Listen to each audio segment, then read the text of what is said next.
think that she saw a red flag, that she got up out of there, because usually women ignore the red flags. Neiman was at him, beat him up. I'm like, you better saw that little dude beat you up. You all big and swole. What did you do it? I Know Where You Live on Tubi, starring APRYL Jones. I've said it in previous videos that I think she's a good actress. Her as an actress, like I never watch a movie, but she's not doing a good job. BAMBI wasn't great. I thought she was better in the other thing with Flex from One-on-One. I thought she was a little bit better in this, but her role in this was bigger. It needed a little work, but it's okay. But like I said, it needed a little work. Then the main guy actor, Neiman, they kept saying Neiman a lot. They kept saying Neiman. Then I know APRYL Jones' character was Sarah, because I remember it popped up on the phone. But when you talk into somebody, you don't just keep saying their name repeatedly. I know sometimes when you write, it's just instinct for you to want people to remember the character name, so you keep saying the character name. But in real life conversations, if I'm talking to somebody, I'm rarely ever saying their name. Unless I'm calling them from somewhere. But if I'm just talking to them, even if I'm talking to somebody about the person, I'm not saying, once we already know, I'm established that I'm talking about this person, I'm not gonna be like, yeah, Neiman did this and Neiman did that. I'm just gonna be like, yeah, and he was this and he was this and he was this. I'm not gonna keep saying his name, but anywho. That's just funny to me. I get why they do it, but then the pictures thing again, I talked about before, the pictures thing with them, her and her friend, it was a picture of her and BAMBI, APRYL and BAMBI everywhere. Like, they was a picture of them in the kitchen, in the room. Like, these days, people are not doing it. Like, when you go into older people's house, like your grandma or grandpa or something, yeah, they have older, pictures up of their nieces and nephews and children, all that. But people today, like, in today's time, they don't be having picture frames up. So it's like, that's not realistic. And they're just all these random pictures of her and her friend, like, so just a minor detail. It looked well. Like the stepfather, I don't know, maybe he's a different camera. It was so dark, but this one I feel like was a little brighter. And like I said, it's not a them thing, like a Christos Marcus Houston thing. It's just like movies these days and shows be dark, but this one wasn't. Some scenes was dark, but usually if it was like at nighttime, which is whatever. This is the same plot. We get the same plot a lot. So anytime you do see a story like this, I always know that they're going to try to do a plot twist. But when you do a plot twist, obviously this is going to be a spoiler. When you do a plot twist, it needs to make logical sense to it.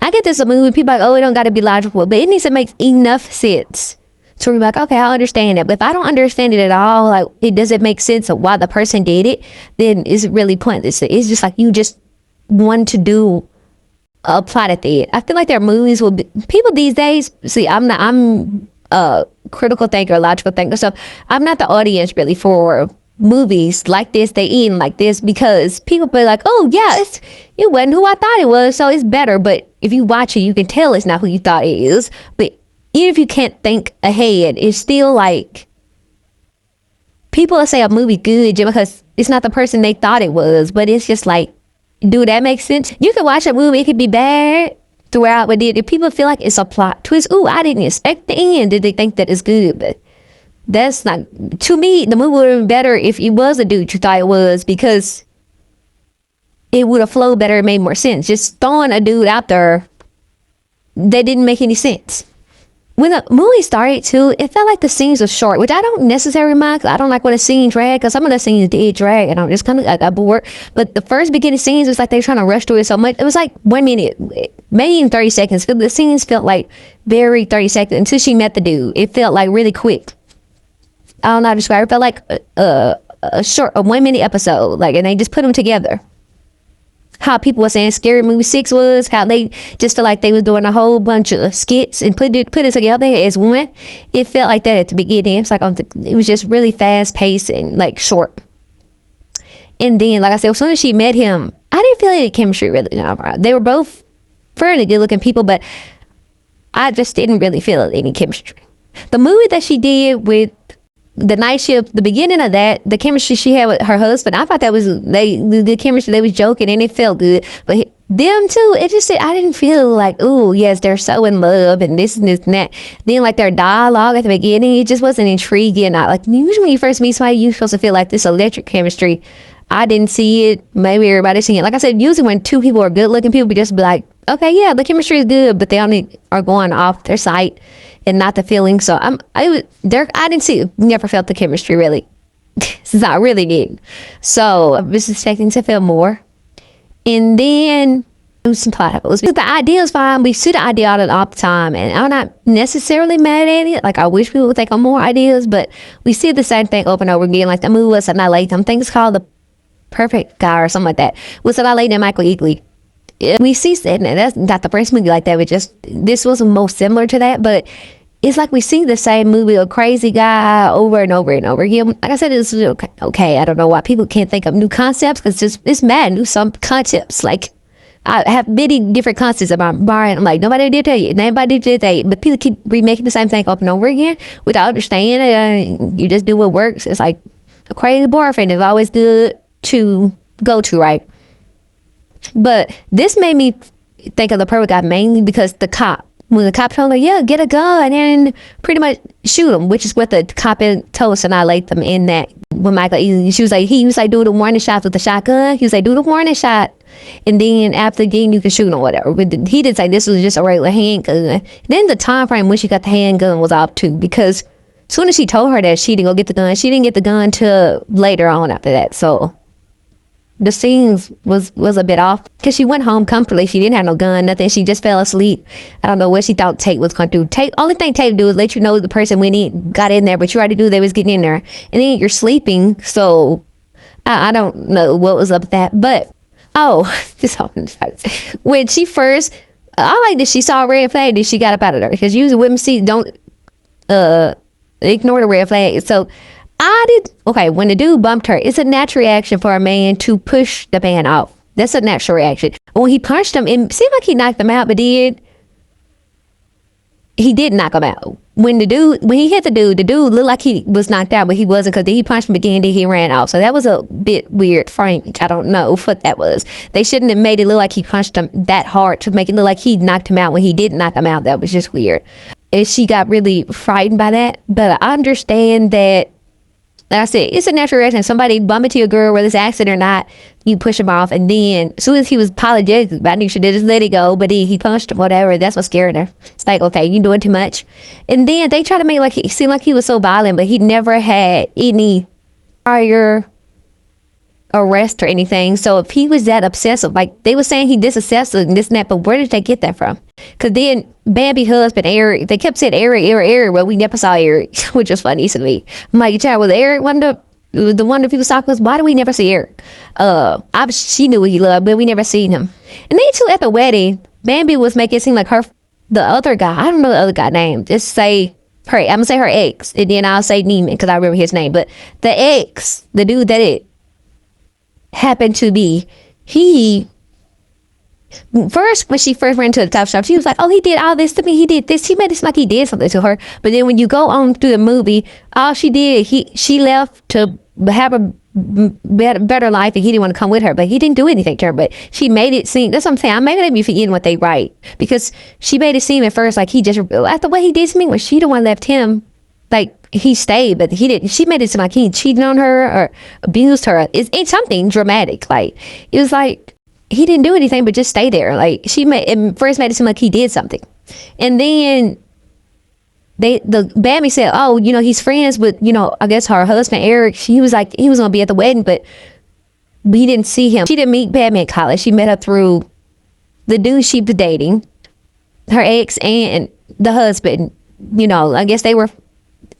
The ex and the husband was friends, and then they met through them. So it's like, and then she was like, yeah, I never, when she invited Neiman, she was like, yeah, I never met anybody that I felt comfortable with bringing, but she was with that ex, and that's why she was in love with him and all this other stuff, because she had a bracelet for him. I know she didn't just get that made. That means she been having it all this time. So that was a lie. I don't understand why they put that in there. Like, oh, I never felt comfortable bringing anybody, but you was in love with this other dude, so you didn't bring him, because she was dating at the time. But Bambi been there with you when you was going with your friend, then he would have been there with him, especially when he was cool with Eric. So you don't think Bambi ever brought Eric? That was just weird to me, very strange. And they kept saying, oh yeah, Eric did a background check on Neiman, and he really didn't find anything, but he has a history of doing this to women and this and that.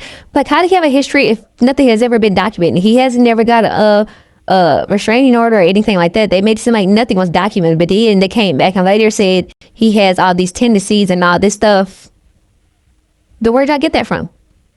Because doctor, like, supposed to tell you this. So where I don't know where they got that from. I don't know. First, they made it like he never had a history. Then he had a history. Then changed his thing. They made it this whole debacle, which was weird to me.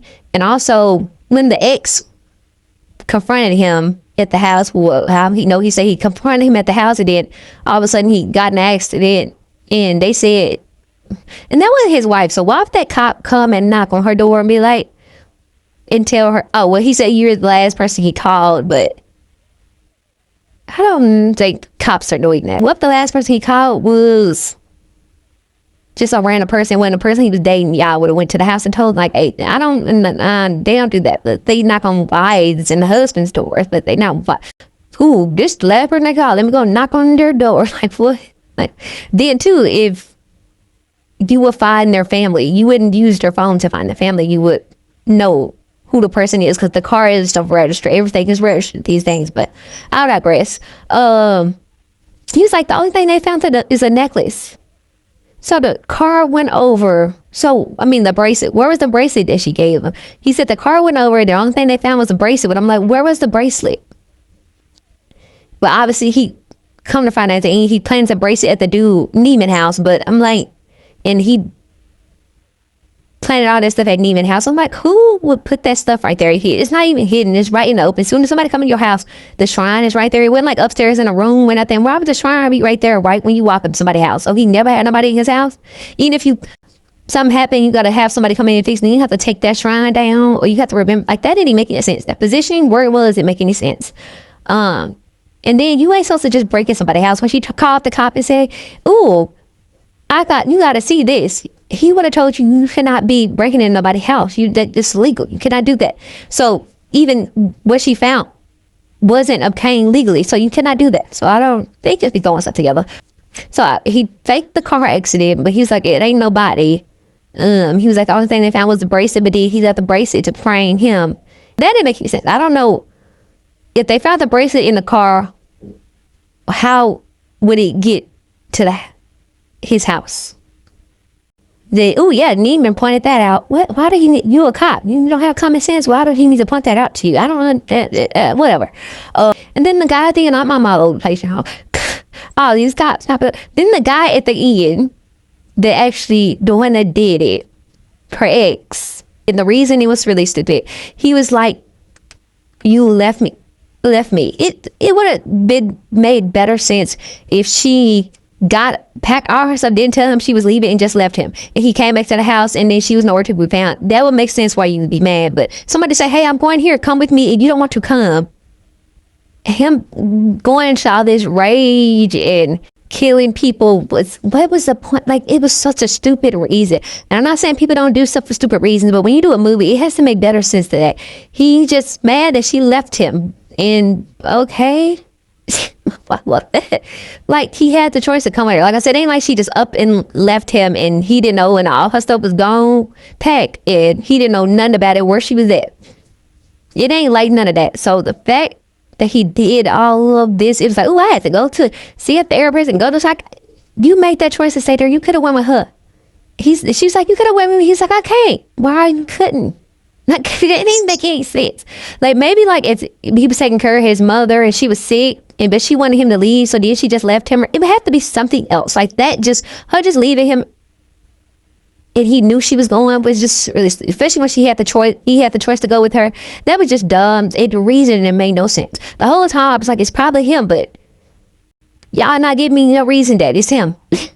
And then the reason the end gave was stupid. I'm like, it was so dumb. And then she clearly loved him. She made the bracelet for him, whatever. Then I guess he just wanted her to buy him to the house, because he was like, I'll follow you, but I don't know why they couldn't do it. If you really don't want a mansion, or you stay, why couldn't you go to his house? Why couldn't? Because it would have been safer at his house, because somebody clearly know where you stay. And the fact that she just kept feeling, she was just running comfortably. She had a stop little and all this other stuff. She was just running comfortably outside. She was just in her house by herself comfortably. Like, I would have been at Baby house. I would have been with Baby. Eric, her husband, burned it out. I would have been at her house. Why are you staying going back to the place where you know the person is? Like, huh? That didn't make any sense. I don't know. Then how I started in the beginning was really the end. I think. And the movie ended with her coming home, and then she had already shot him by this point. Then, because Neiman came in to say today, and she ended up shooting him, whatever.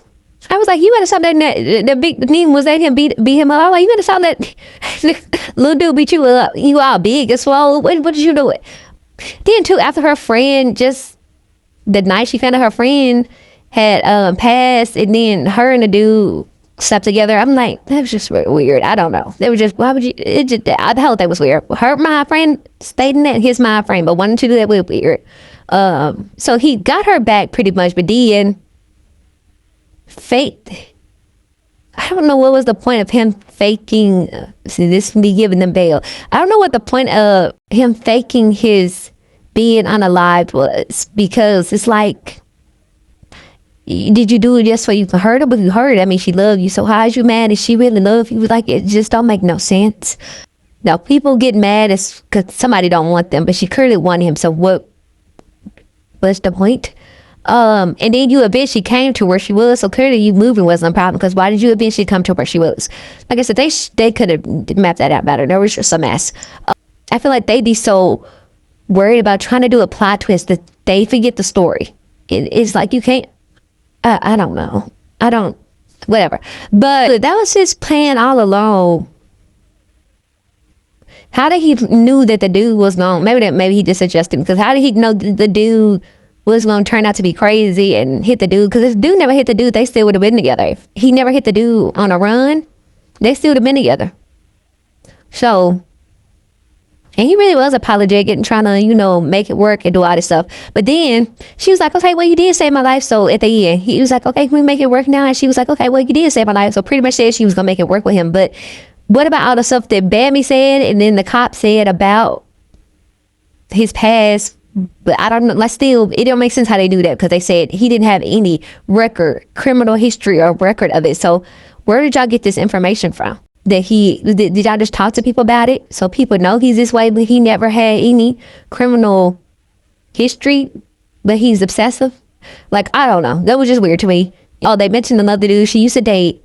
Is why she had the rule. Why any dude she date don't know where she stays. She had that rule because the dude, like, they worked together at some security place, and he had cameras on her and pretty much, I guess, was stalking her too. And then I guess he ended up doing something to another girl on the live with her or something. She said that's the last she heard from him. So I don't know if the dude at the end that attacked her was supposed to be him. The cop that came to the door, he was weird, so it could have been him. I don't know. When he came to the door at night, he was very weird. I don't know. He was really strange. So I don't know if he's supposed to be working with X or what, but it could be him. But I don't know if they doing that for a part two. Cause the dude attacked her. Like I said, she shot the X, so he's gone. I don't think it's the Neiman dude. One, because his build wasn't big enough. That's why too. When you watch movies, when you cast somebody so big, it's like you could tell it wasn't him in certain moments, because the person wasn't big enough. He was too big. He's too noticeably big. So when you see him in something, you would know, okay, somebody huge. But every time they saw the person in like a black hoodie, wow, so this black hoodie, whatever. But every time they show somebody in the black hoodie, it's like, you know, that's not the person, because that's not the person build. And that's why sometimes you can tell if it's a woman, man, based on the build. And you can't change it too much, then people go, okay, that ain't the same body type. But so whoever take yours in, I'm guessing it was that dude. Because like I said, the X is gone. I don't think it was Neiman, because the bill wasn't the same. And then, so the only person left is him. Unless it was, like I said, BAMBI husband. It's just strange that we never seen him. Why did we never see BAMBI husband? I don't understand that. We saw everybody but BAMBI husband. Did we see him? And I missed it? Because we didn't see the actual wedding. So I don't think we ever seen him. Or did we? No, I don't think we did. I really don't. He could have been him. He could be mad now that you got his wife on the live. You set up your friends ex, because he was friends with the ex. So he set up the Eric, Bambi's husband, set up the friend ex with another friend, although that's your friend's ex. Like, if you have a close friend and you have another close friend, you gonna pay interference and set up your other homeboy with your other homeboy ex. That's strange to me. So the fact they missed the other dude, like I said, maybe it's the other dude coming back, and now she gonna have another stalker with the same stalker coming back. It's something about the actor. I saw the credits. I'm guessing his name O'Shea. I know he's in all the Queensmen. I don't watch that, but I know he's in it, and he's been in other stuff on Tubi. I don't love him as an actor. I've seen him in stuff, but I had no love it. So, hey, that's neither here nor there. But I said it in the last time. I'm sort of think, not like this. I didn't say it quite like this, but I'm sort of think that Christos and Mark Houston audience is slowly but surely coming like a Tyler Perry audience, and I don't really fit in that necessarily. Like I said, Tyler Perry. Sometimes you just watch this movie for a key and a capital. It's kind of funny sometimes because it's like I said, the movie with Megan Good and Michael. No, not me. I'm about to say Michael Child. The movie with Megan Good and Corey Hardwick. No, not the one that Teal is married to. I don't know what is his last name. I don't know. Yeah, Corey though. That movie, it's like it was just really funny to me. Although it wasn't supposed to be funny, just like Stepfather was funny. Like I feel like at this point you just watching it for my plane crash, or you like you watching it for the disaster of it all and finding humor in it. I don't know. It's starting to be like maybe it's their audience now. And I didn't feel like they started like that, but I feel like when you can produce so much, it's just like maybe what Tyler Perry was top. When you think of Tyler Perry back in the day, like Diary of Mary Mama and all that, like his earlier stuff was really good and really, really, really well thought out. Also, they came from plays. They were really well thought out. And then the more and more he did stuff, the more and more it became like a train wreck, and it was just like all over the place and didn't make no sense. It was like lazy writing. It don't flow. Like when you watch this stuff, they repeat the same stuff over and over for 5 minutes straight.